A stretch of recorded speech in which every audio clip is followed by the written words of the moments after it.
is muted and your video is off by default, but don't hesitate to turn on your video if you want to turn on the video. Please do that, and don't hesitate to chat in the comment to let us know where you are calling from, where you're from right now, and say hello to each other. All right, and also if you don't mind, just share a little bit what you expect to learn today. Okay. One of the very interesting thing happened to my community is that somebody actually asked, James, tell me, what does it mean by teaching chops? And then I was like, clueless. I was sorry, guys. I should have known, but I really don't. I really don't. I thought that was some Canadian thing, but that question was asked by a Canadian. I was like, okay, I don't know. Sorry. So maybe let's start from there, right? Anybody knows? Okay, take a guess. If you know, be silent, right? If you don't know, take a guess. What does it mean by teaching chops? Okay, teaching chops. Anyone want to take a guess? Then we'll let either Leo, Mike, or Angie. Carrie Lynn's in early with skills. Okay. Good. We have a lot of shortcuts. Susan says, yeah. Yeah. Ability, Robert says, yeah. Know-how, Carrie Lynn. Yeah, right. There's almost a little bit of swagger there, isn't there, Carrie Lynn? Yeah, not just knowing it, but feeling that confidence as well. Where is from, by the way, Mike? Teaching chops. Is that somewhere well known? Oh, you have to have the chops, right? It's like singing chops, right? So ability, right? So if you have good singing chops, you have the ability to sing quite well. I think a good word, Mike, would be, it's a word that we actually use quite a lot, which is the word agility, right? Ooh, like having the agility, the ability to move quickly and react more spontaneously and kind of like move very much like Bruce Lee says, like you have to be like water, right? Okay. So able to adapt Exactly. and be flexible. And I think that's kind of what the teaching chops, and many of you probably don't know this, but this is actually a term that Mike used when we used to work together at a university here in Toronto. And he would say like, you know, Leo, we need to have better teaching chops. And I was like, I really like that. Let's use that term in the future. And eventually here we are hosting a webinar with you, James, and everyone who's here. Thank you for joining us. Thank you, Leo. Yeah, we got a lot of people here now. Thanks again for joining us today. I know some of you from my community, some of you guys are from Learn Your English audience, and appreciate your time. So we decided to co-host this webinar just because no, we found each other, and we had a great conversations together and realized there's so much we can offer to our communities as a whole by looking at the journey you need to have from teacher to teacher entrepreneur. And we want to talk about the marketing and teaching aspects, really hoping that we can help you guys. Even with the small takeaways from today, we're gonna that's gonna be great. That's gonna be a win for us. So we're gonna dive into some slides right away. But before that, I do want to kind of introduce, do some very quick introductions of ourselves. I will introduce myself, and then I'll turn it to the team from Learn Your English, let them introduce themselves, and then we're gonna start some slides. I will show some slides about marketing, like niche teaching, and then we're gonna talk about teaching chops after that. I will leave some time for you guys to ask questions at the end for sure. And in the meantime, right, don't hesitate to leave your questions. We're gonna definitely get back to you on that. Yeah, I'm seeing a lot of familiar faces. Thank you guys for joining us. Okay. All right. So about myself, very quickly, my name is James. I've been a business coach for teachers, ESL teachers mostly since January 2019. It's almost 4 years now. Before that, I was a scientist for almost 10 years, did my postdoc, my PhD, and I had my MBA as well. And then I was a management consultant for 2 years, helping corporates with the marketing, sales, pricing, all these strategies, and then made a transition to become business coach and having my business running. And since 2019, we have been helping teachers, and we have helped over 3,500, almost 4,000 teachers in the past almost 4 years now, through group teaching, one-on-one coaching, digital courses, and many teachers from our community have been independent, having their own business, teaching online, getting their own students, charging over $100 an hour, and teaching program-based teaching. And some of them have also reached 6 figures with their business. So we've been doing very well with that. If you haven't followed me, connect with me on social media, please connect with us so we can help you as well. So this is me. Very briefly, I will just give it to the LYE team. Mike, I want to do it first. Sure. Andrew, I don't know. So yeah, we kind of had this built into our presentation, but basically we've been around since 2018.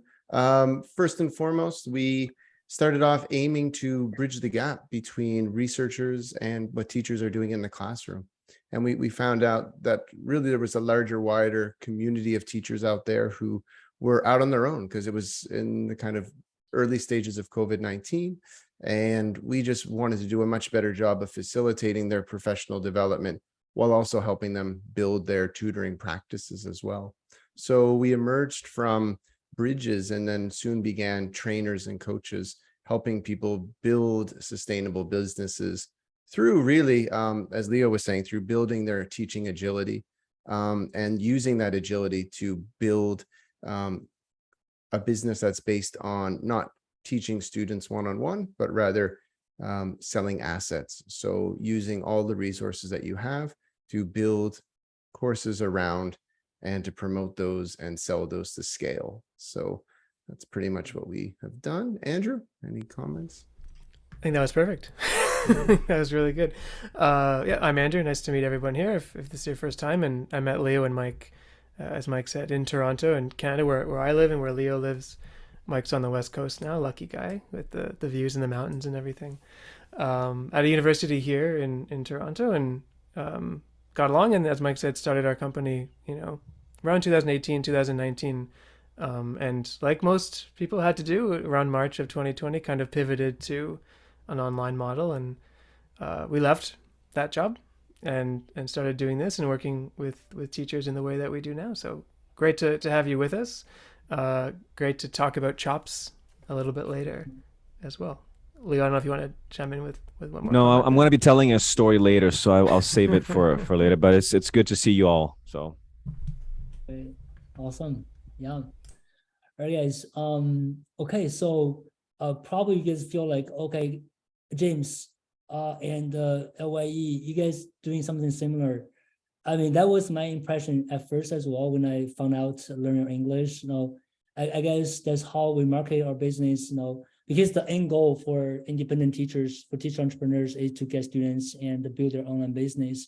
And we are providing solutions to help teachers gather. But I think our focus is a little bit different, not very 100% overlapped. Our focus is a little bit different, and also depends on our expertise, I guess. So from always strategy on my end is marketing, sales. That's where we're good at, and that's what's kind of we focus a lot helping our clients. And for LYE, they help clients with the marketing, sales as well, like a niche teaching, all that. But I think what I really appreciate is their teaching methods and the support they can provide on the teaching side. And that's one of the reasons I really love working with them, because that's the part I'm not good at, our business are not good at.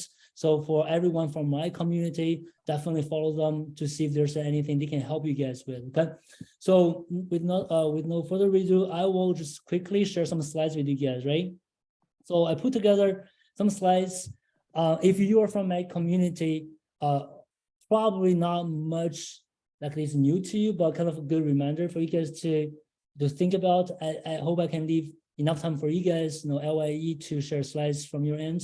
So very quickly, I already talk about myself and some background. I'm not going to repeat this. As I said, we have helped over, that's old slides, over now is almost 4,000 teachers now in the past 4 years. And many teachers have increased their rate and being fully independent now. So I think the only topic I want to focus on, really want you guys to understand from today's presentation, is why is niche teaching necessary for teachers to go independent?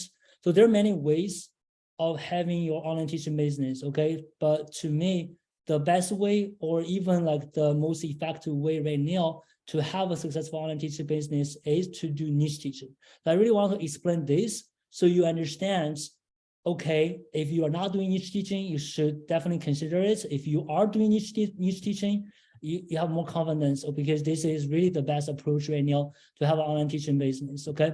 And the reason being, the two reasons, right? Why niche teaching is necessary. And these are actually two reasons you want to have a business, right? So number one is niche teaching enables teachers to get students online.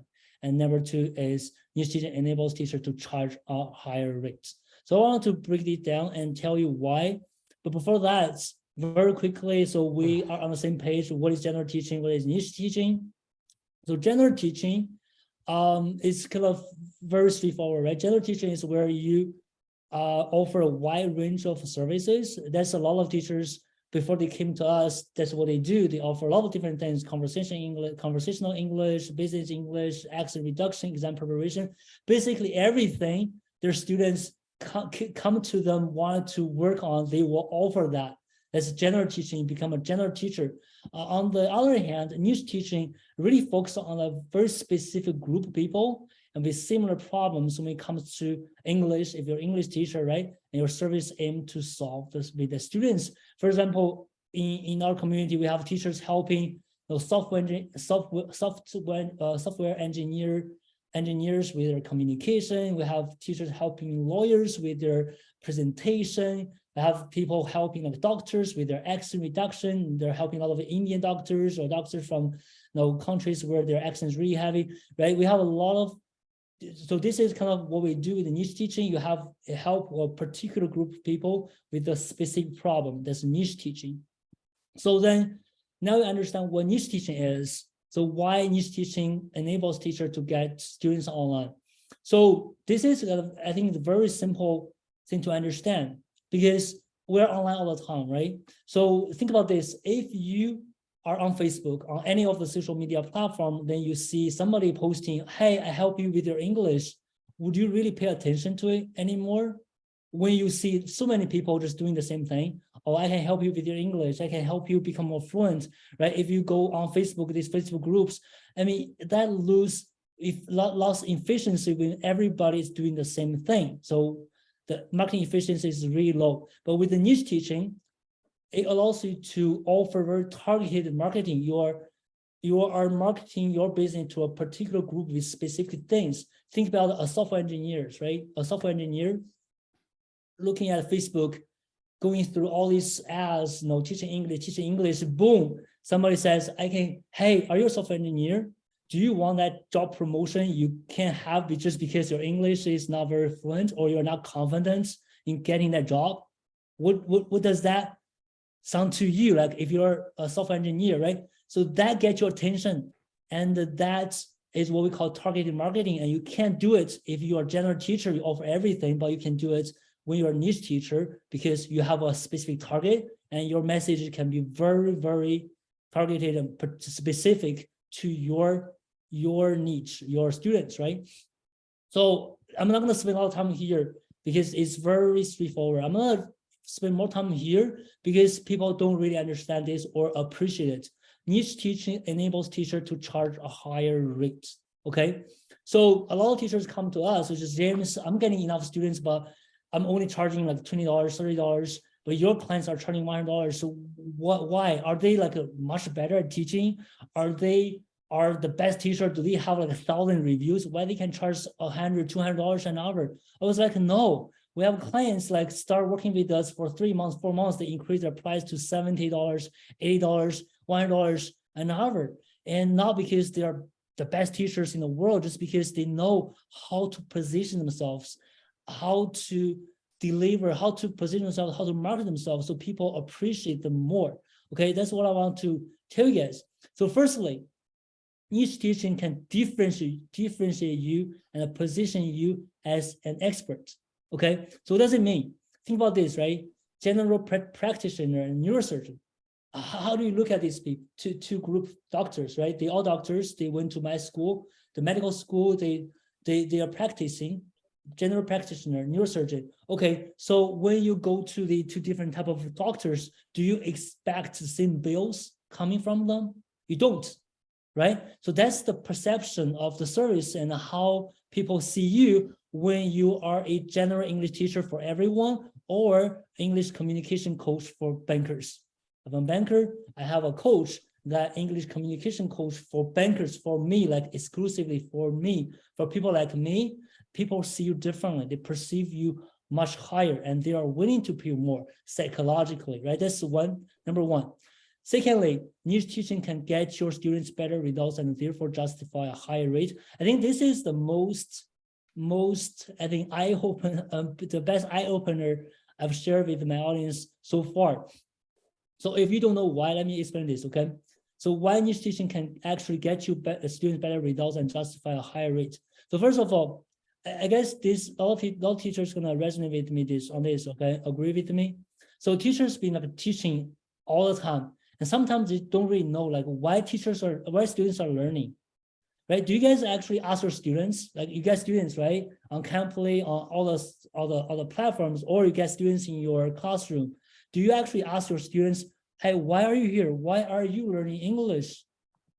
People don't learn English because they just need to learn English. Nobody wants to learn English because they need to learn English, right? I didn't learn English because, oh, I want to learn English. I just love learning English. No, I have to learn English because I have to pass Gaokao. I have to come to the US. I have to get a job, right? There are always reasons for people to learn English, right? You have to understand there's always a reason for people to learn English, and that there's a place they want to be once they are able to speak English. And that's what I want to illustrate here. So students want to learn English to solve problems. There are always problems, right? So let me show you guys this. Okay, so right now your students are on the left, that's where your students are, and on the right, that's where your students want to be. And then they have to go from left to right. And there are problems that stop them from getting there. Right? These are the problems they have.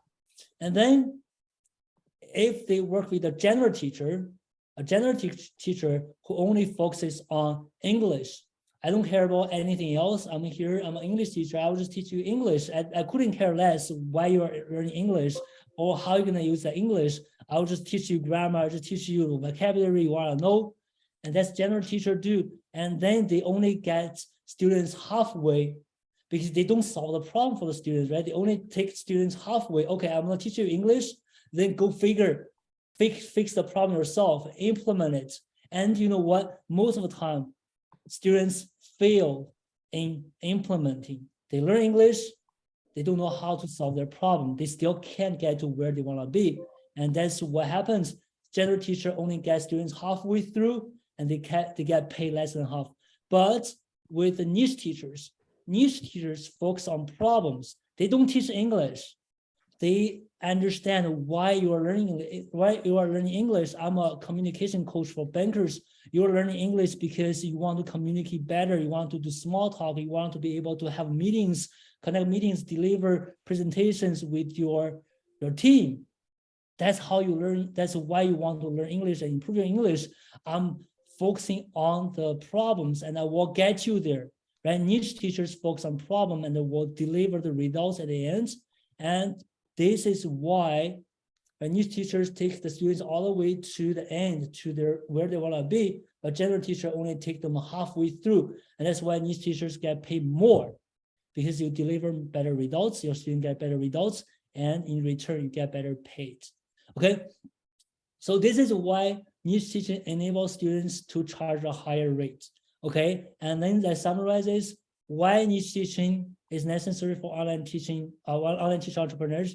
Number one, niche teaching enables teachers to get students online. Right? Very simple.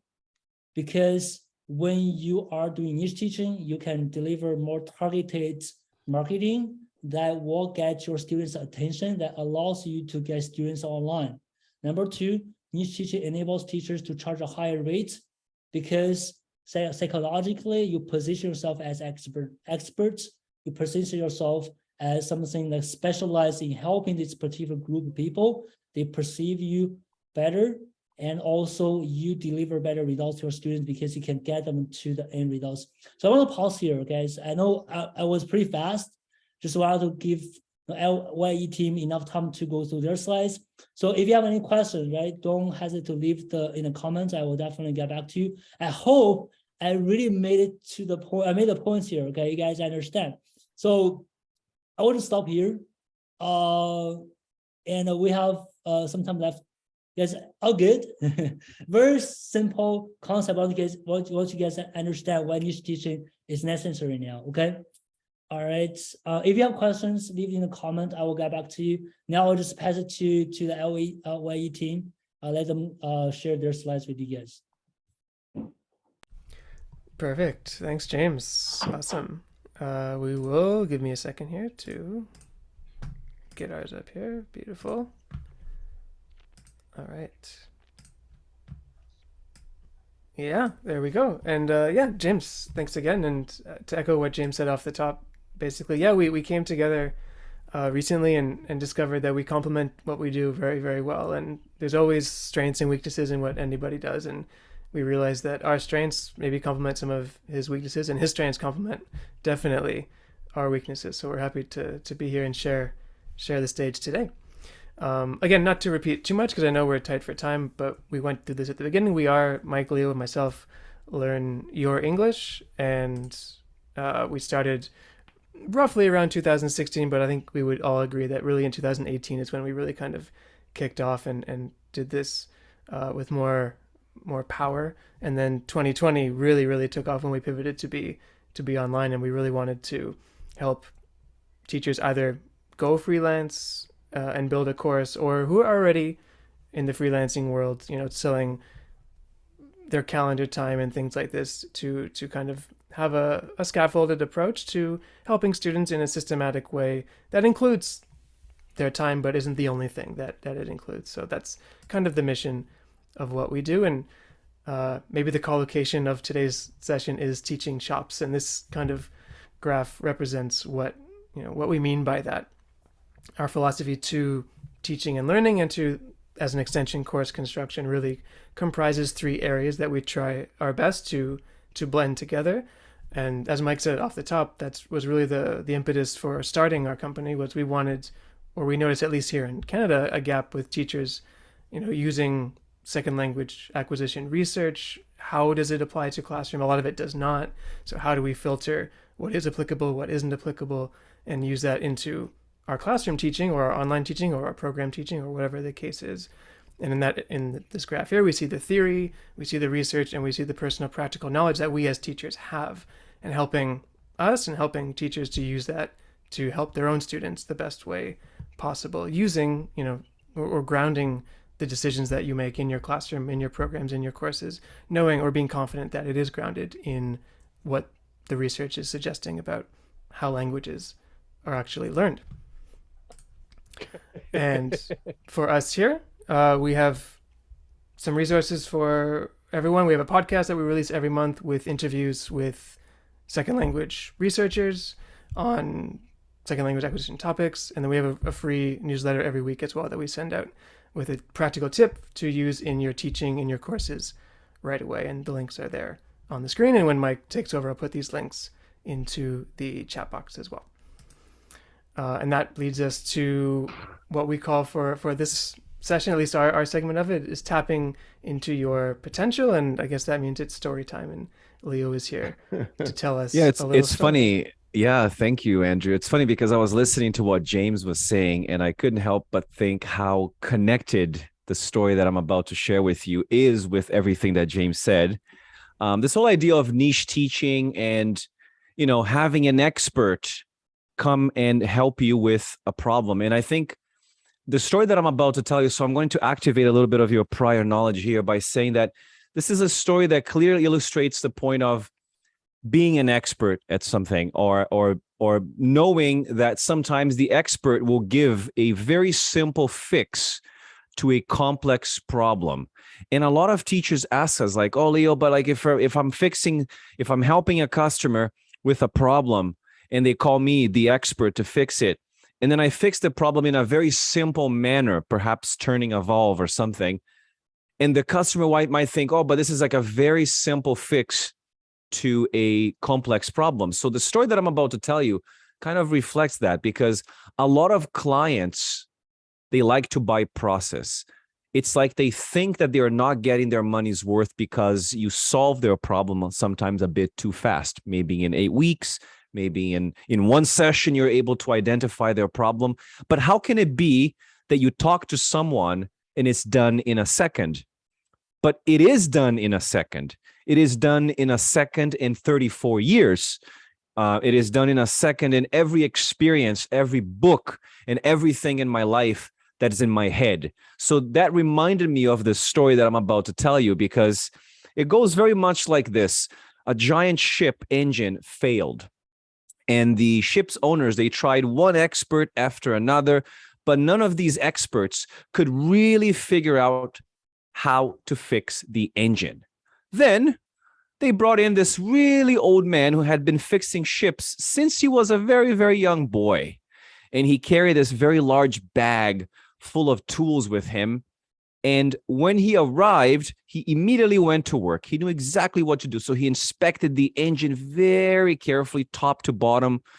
And the two of the ship owners were there, of course, watching this man, hoping that he would know what to do.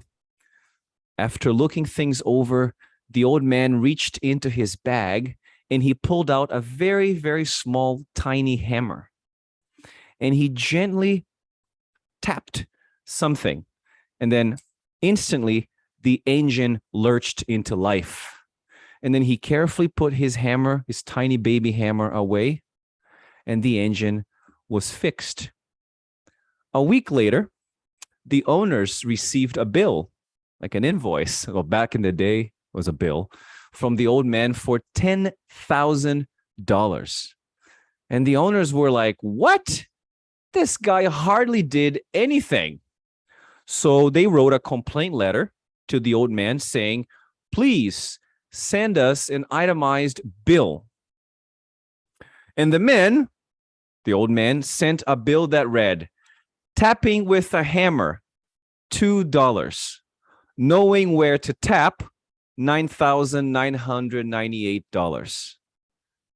The moral of the story for us, folks, is effort is important, but knowing where to tap or knowing where to make an effort makes all the difference.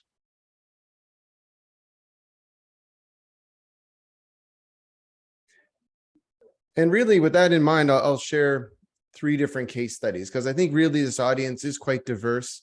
And I'm just looking at some of the comments in the chat, and I'm already starting to see people interested. They're thinking about their niches. They're actually already imagining the different ways that they might increase their income and move into this kind of mode of teacherpreneurship.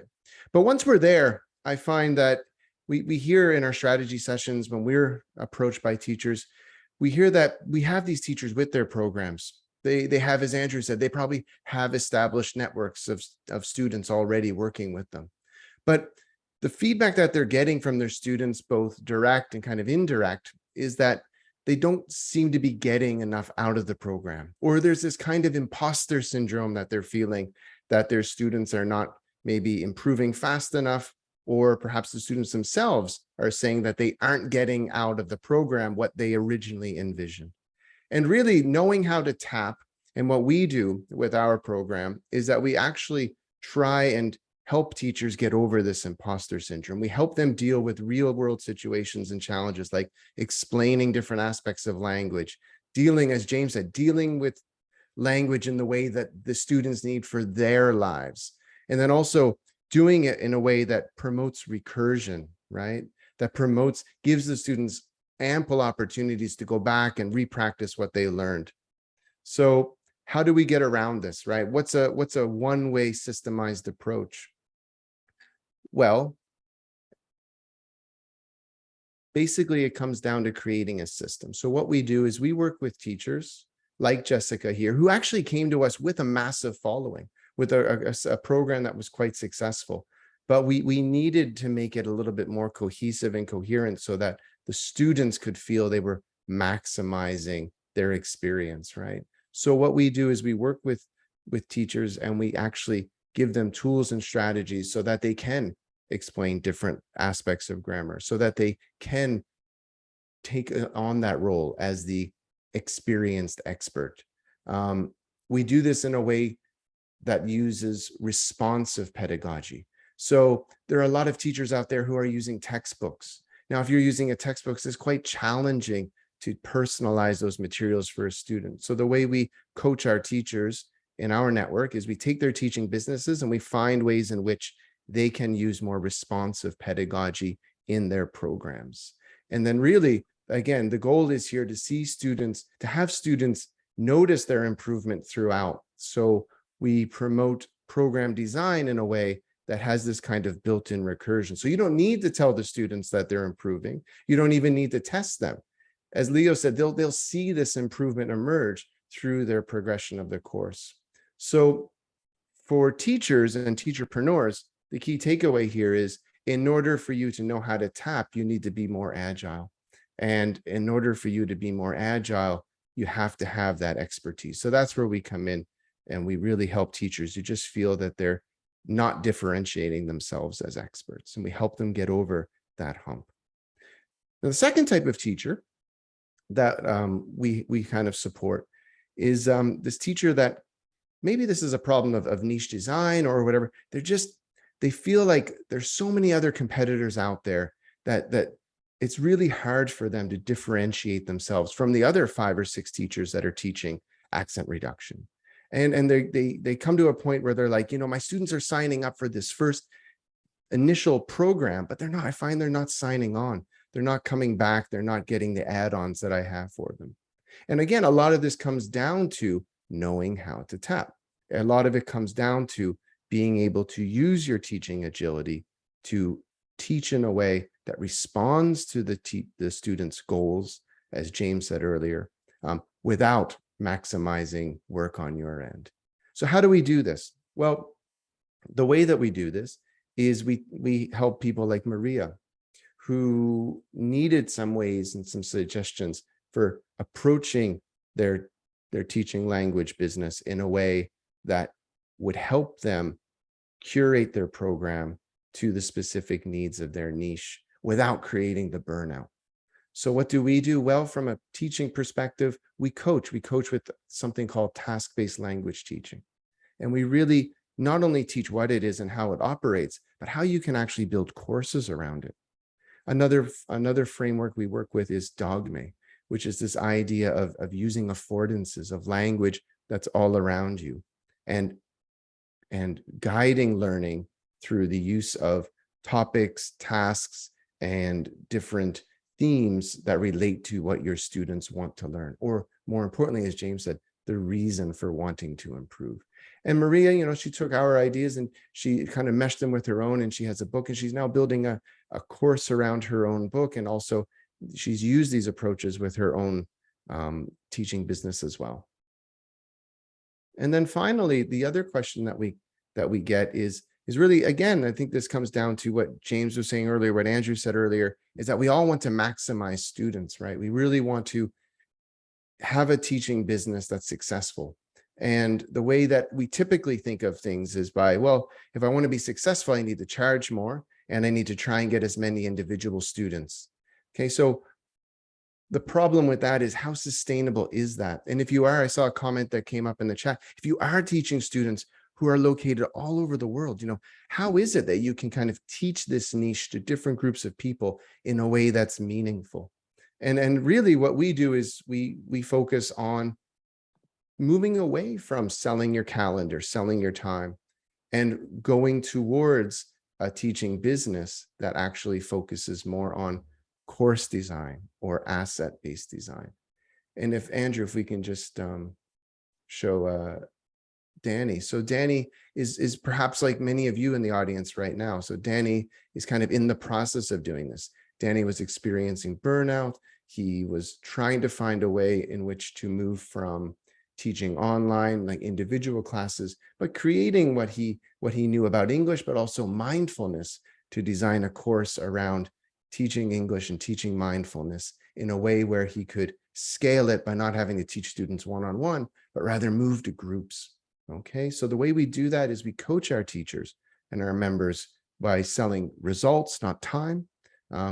we help them take all of those funds of knowledge that they have, all those expertise, channel them into a course design.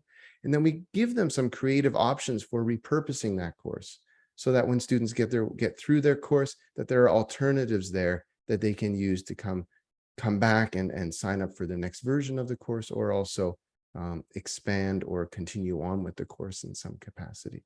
So really, I think knowing how to tap really does help you become water. And if I have to summarize, I'd say that one thing is we want to be agile as teachers. As James said, we need to differentiate ourselves. And how do we do that? We do that through our own expertise. We become the old man with the little hammer. And it's only through doing that in the long run, you can actually have a sustainable business. And to wrap things up, Andrew, if you want to talk a little bit about the program. Yep, just finding the unmute button. It's been 3 years, still can't find it, so that's cool. All right.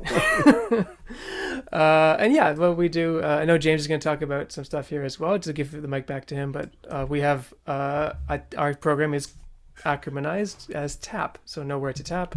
Our TAP program is the Teacher Accelerator program, where we help teachers, to sum up what Mike said, just build a course that's sustainable, that allows you to work within your niche and helps your students the best way possible.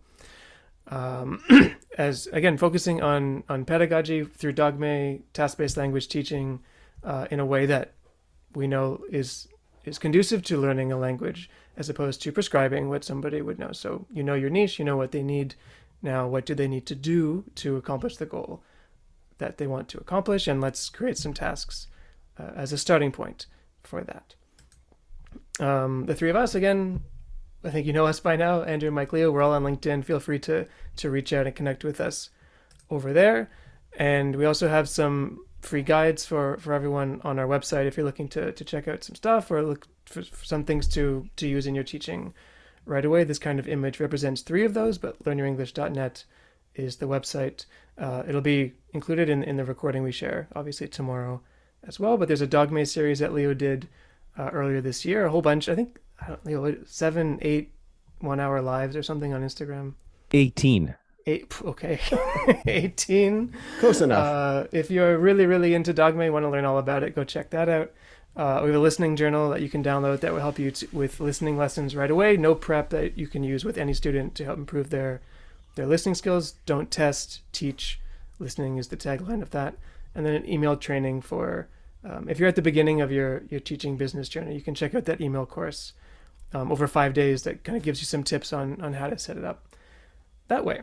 And without further ado, as we go back to James, you can take a screenshot, or we'll communicate these to you as well. But Instagram at Learn Your English, YouTube at Learn Your English, and our email is there as well. And I will stop talking, and James, throw it back to you. Or just Google Learn Your English. That too. About everything about them. We have Google.com. a very well designed website. I was impressed. Anyways, good guys. Thanks for the slides. And now everything connected. So we start with the story about tapping, then tap. Okay, now I understand why it's a tap throughout this presentation, which is great. Thank you guys for that. Yeah, just to kind of continue with my part as well. I didn't share the slides I have here. So in case you guys want to work with us, you got all the information about Learn English. Definitely check it out, right? But if you want to check out our services, one of the flagship product we offer to help teachers get started with the niche teaching is called 21-Day Teach Entrepreneur Challenge. So this is the website. So this group training we offer monthly. So you will be working with me and my team on a daily basis. And you're going to receive videos, and you're going to do exercise every day for over 21 days. And there are going to be live Q&As to help you answer questions throughout this challenge. So the next round starts on the first day of the next month, which is going to be on November 1st. That's going to be the second to last of 2022. I can't believe it. But yes, join us if you are ready. You want to do kind of transition to niche teaching and get students online. That's what can help you. And I do have this discount for as an affiliate link with Learner English. You get 35% discount to join at $127. So the market price is $197. So with this link, that's an affiliate link with Learner English. I will share that with you guys in the chat, and you're gonna also receive in the email with the recording. Join us if you want to work with us for 21 days, get started. And I'm not gonna share all my links. Probably there are a bunch of my links. You just Google James Liu or Voice Strategy. You're gonna find me on LinkedIn, Facebook, Instagram, YouTube, almost everywhere. And I would love to see you guys around. Definitely let me know if you get to know me from this webinar. Please let me know so you can ask about feedback as well. All right, guys. So I guess we have some time left. We didn't prepare a lot of slides. Just want to make sure we get enough time left for you guys to ask questions. Either questions about my slides, what I do, or LYE slides, or their presentation, or what they do. So we're gonna go through some questions for sure. I'm gonna share the link with you guys first. That's the link to get 35% discounts to join the 21 challenge starting on November 1st. A lot of teachers I know in this audience who are live right now have done the 21 challenge. I know that for sure. Okay, so I'm gonna go through some of the questions, and maybe Andrew can go through that with me if there are any questions you guys want to answer. I think some questions, a lot of questions about terminology. I start with teaching chops, and there's another one. What's wide wing from Carrie? Is that for you guys? The question, what's wide wing? From Carrie Lin, see that? For Andrew or Mac or Leo? Is that for me or for them? That's a good question. That's a Wide good question. vine, Yeah, I don't know. Wide vine. I don't know. Yeah, There's some wide inside wing. baseball there, maybe. Carolyn. Yeah. Yeah, I don't know where did you spotted that. Okay. But I might just dovetail off something you said earlier, James. And I think with the Yeah. challenge that you were just talking about, I really think, like, as questions are kind of coming through here, two big takeaways I think that we can really start to think about here are building systems and putting systems in place. And I think really the challenge does that. It helps build habits. As teachers, we really need to build habits because those systems will save time down the road. And same, you really need good teaching practice and good teaching expertise, because that, again, helps you create a system, an approach, coherent approach that students can see, but also will help you work with things like authentic materials for authentic reasons in authentic tasks, right? So with authentic language as well. So I'm sure some questions are coming through now, but I just wanted to highlight that. Yeah. And also I think since you start this system thing that teachers really need, and I agree with that 100%. And another thing we talked about before is the mindset. The mindset part of it is really kind of important too. We talk about that a lot in the 21 challenge and in our training. I know you guys talk about that in your program as well. I think we just have to admit it, right? From teacher to teacherpreneur, it's not only the skills, right? The knowledge, also the mindset. You're gonna become a different person, a completely different person. No, admit it or not, you're gonna be a completely different person when you really think you are a teacher entrepreneur now. You're gonna be very different from the one you were before. So the mindset is a very important aspect of all of our programs training together. Okay. Yeah, some of the questions, if you guys want to answer some of them, go ahead. Let me see here. Yeah, I'm seeing some comments about 21 challenge. Thank you guys, Tony and Carrie, Sylvia, Laura. Thank you guys. There's a question here, James, about, what other aspects should we focus on when niching down besides the profession of learners? Yeah, so that was a question asked before. So I made a lot of examples using professions, software engineers, lawyers, just because it's a very common one. I think that's the easiest one. Besides profession, we have clients also do industry specific niche, country specific niche, language specific niche. So things like I help professionals in automotive. I help Spanish speaking professionals. I help Japanese professionals. That's specific for country language. That's one. And also we have clients doing not only about who, the people, like more specific, but also like the task more specifically. For example, we have clients helping students using games.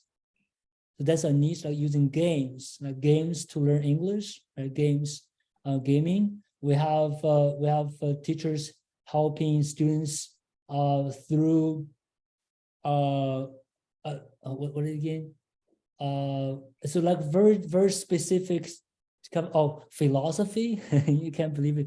Can you believe it? Like a philosophy, like so. Basically, what he does is learn, like going through some philosophy concepts to help them improve their communication efficiency, because philosophy is the most complex thing you can actually explain to people, right? So and also clients doing the debates. So depending on the approach, that's, if it's unique, you can use that as a niche as well. I help people learn English through debating, through debate. That can be a niche as well, right? It doesn't have to be a profession specific. It can be anything, as long as, remember this, right?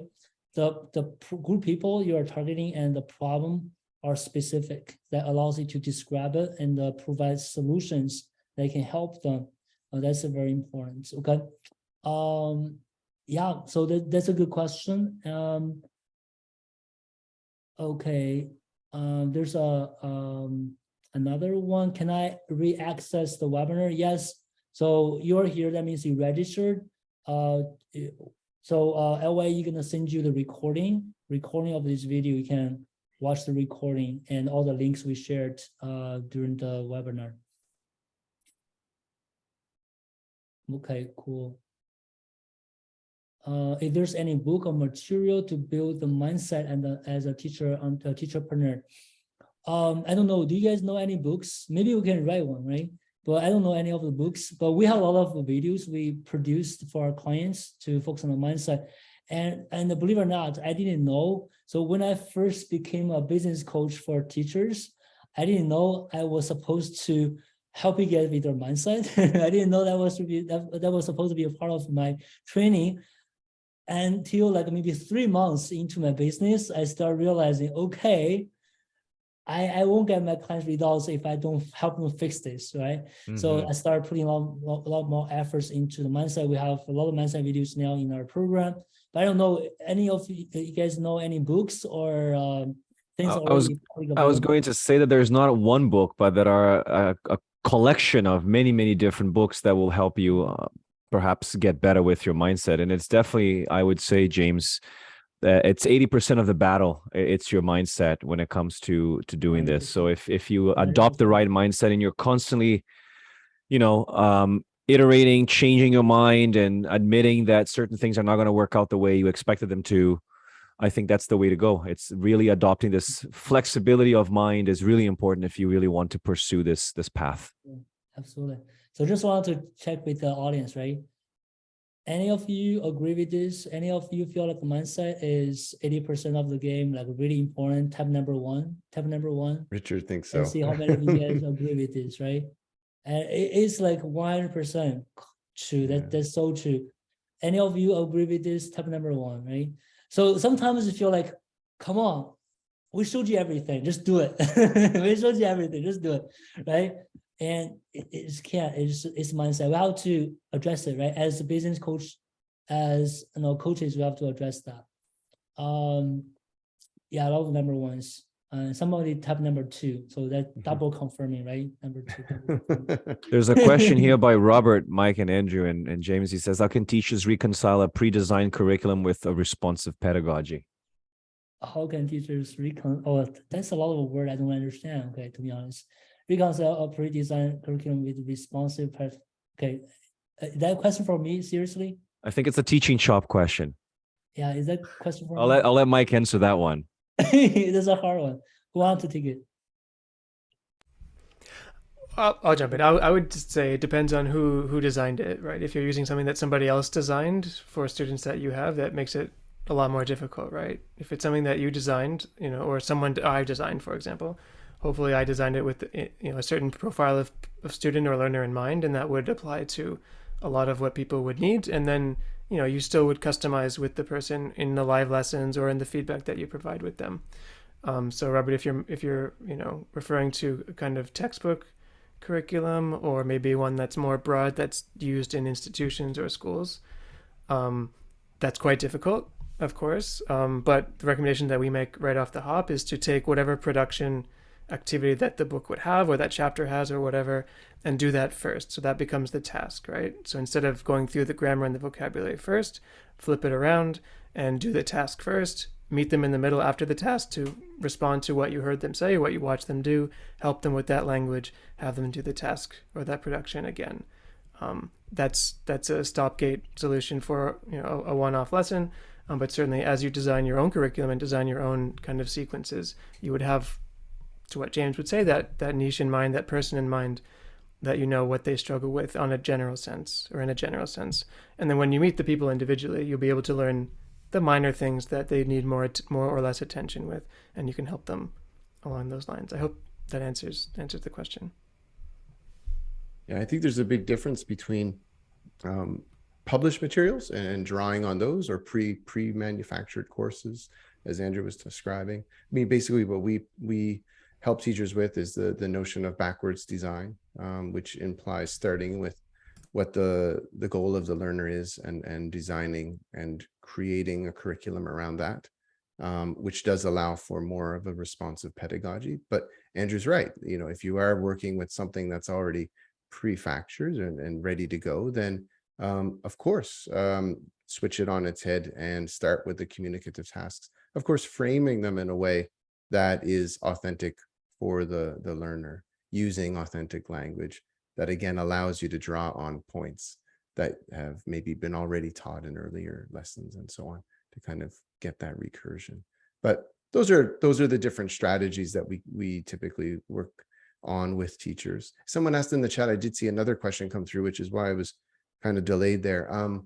They asked, do we help with just any niche? Yes, we do. So different members come to us with different niches, different languages actually as well. We help teachers of Italian, Russian, German, and so on, Spanish, Portuguese.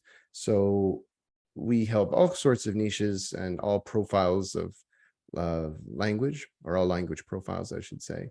And how do we basically operate within our own portal, which has its built-in community. And within that, we do have group sessions, weekly group sessions. And we also work one-on-one with clients who do need some extra support with that as well. It's good. It's good. Thanks for that, Mike and Andrew. There's a question for, I guess, for me, or I think I can answer that, from Matthew.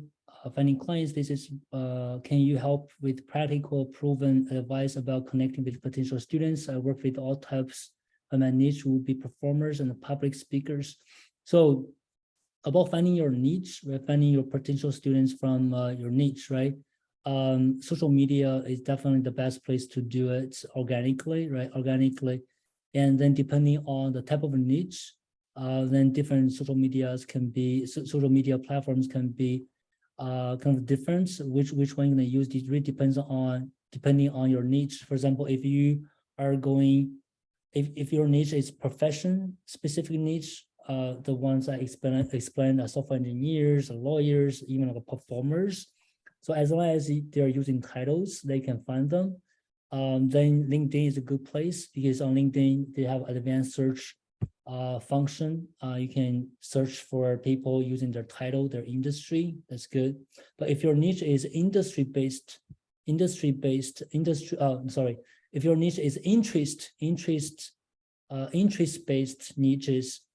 for the example I give you guys, right? Learning English through gaming, learning English through other things, interest-based, then Facebook or Instagram might be a better place, because they have the interest-based way, like solutions to help you find these people. So it really depends on our niche, what type of niche, and then will allow you to use what type of social media to help you. And of course, on different social media platforms, then there are strategies different, right? Can allow you get to know more. So definitely reach out to me, Matthew, if you want more help there. So there's I think you guys answered that question to Tonia. Is TAP program is a group class or one-on-one? Do you work with any teachers? Any needs to develop curriculum that is more effective? So I think curriculum design is really a pain point to many teachers. Even the traditional teachers I work with, like teachers have been teaching for like decades. When it comes to curriculum, they still have a lot of challenges. So do you guys cover that in your training program?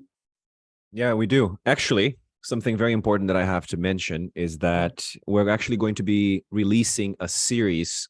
I think it's going to start in November, where we're going to be talking about the A to Z of course design, where we're going to be picking weird topics, like, for example, English for, I don't know, astrologists. And we would show you how we would design a course like that. So like we pick like letter B, and then like, I don't know, a job that starts with letter B, and then we will design a course. So that's going to be a series where we're going to show you how you can create a program, a course, or again, using course design, curriculum design for any sort of job. So we're going to be calling that, again, you guys are hearing this for the first time. So A to Z of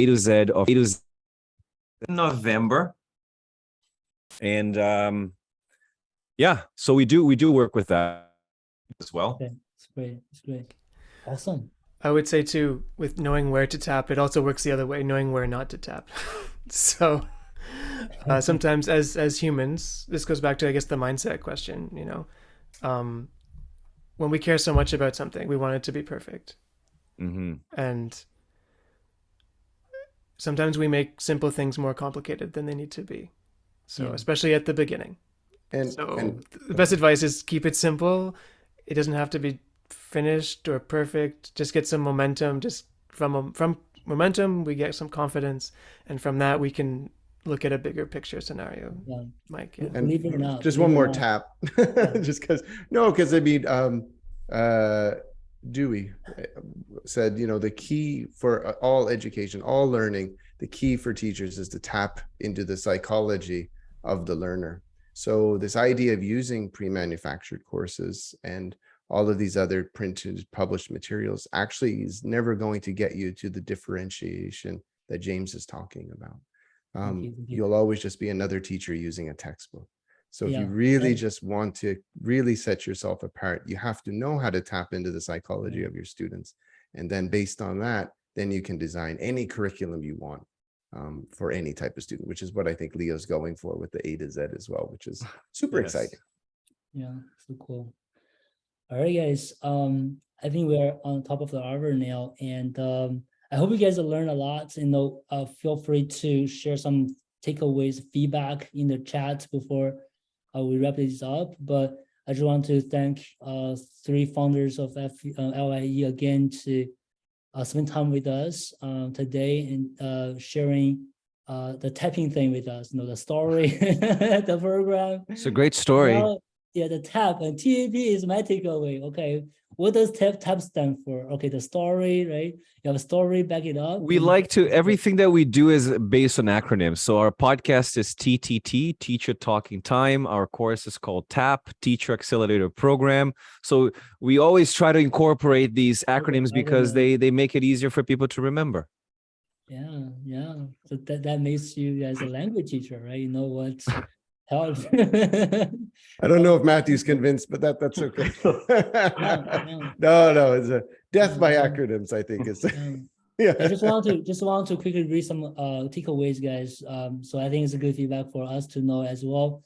From Alvana, believe in your own creative power. It's great. It's great. Thank you for sharing that. So if you guys want to share your takeaway, please do that. I can read a few before we wrap it up.